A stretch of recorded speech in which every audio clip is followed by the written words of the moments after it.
চরম অবহেলা আর দীর্ঘদিনের উন্নয়নহীনতায় এক প্রকার অরক্ষিত অবস্থায় পড়ে রয়েছে রংপুর রেলওয়ে স্টেশন। নালামুখী অব্যবস্থাপনায় যাত্রীদের দুর্ভোগ এখন চরমে। স্টেশনে প্রয়োজনীয় ওভারব্রিজ না থাকায় এক প্ল্যাটফর্ম থেকে অন্য প্ল্যাটফর্মে যেতে জীবনের ঝুঁকি নিয়ে সরাসরি রেল লাইন পার হচ্ছেন সাধারণ মানুষ। রংপুর প্রতিনিধি জাহাঙ্গীর আলম বাদলের তথ্যচিত্রে জানাচ্ছেন আবরার মাহি। উত্তরবঙ্গের অন্যতম প্রধান এই রেলওয়ে স্টেশনে প্রতিদিন হাজারো মানুষের পদচারণা। তবে পুরো স্টেশনে ছড়িয়ে ছিটিয়ে থাকা অব্যবস্থাপনার কারণে প্রতিদিন এখানে আসা যাত্রীদের পোহাতে হচ্ছে অন্তহীন ভোগান্তি।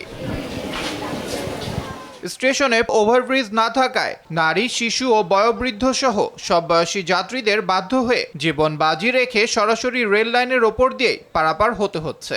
অন্যদিকে প্ল্যাটফর্মে নিরাপত্তা কর্মীদের অভাবে চলন্ত ট্রেনের পেছনে ঝুলে ওঠার মতো আত্মঘাতী দৃশ্য এখানে নিত্যদিনের ঘটনা।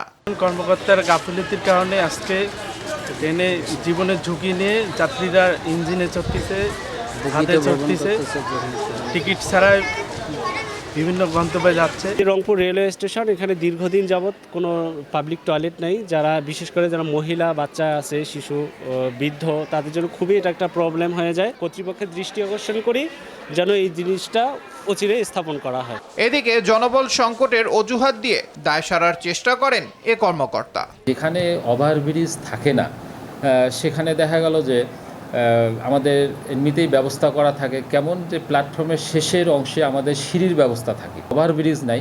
সেখানে আমার 2 মাসটার দিকে সিঁড়ির ব্যবস্থা থাকে, ওদিক দিয়ে আপনাকে 2 নম্বর প্ল্যাটফর্মে যেতে হবে। দীর্ঘমেয়াদী অবহেলা আর আশঙ্কার অবসান ঘটিয়ে দ্রুত একটি ওভারব্রিজ সহ আধুনিক ও নিরাপদ স্টেশনের দাবি রংপুরবাসীর। আবরার মাহি, RTV।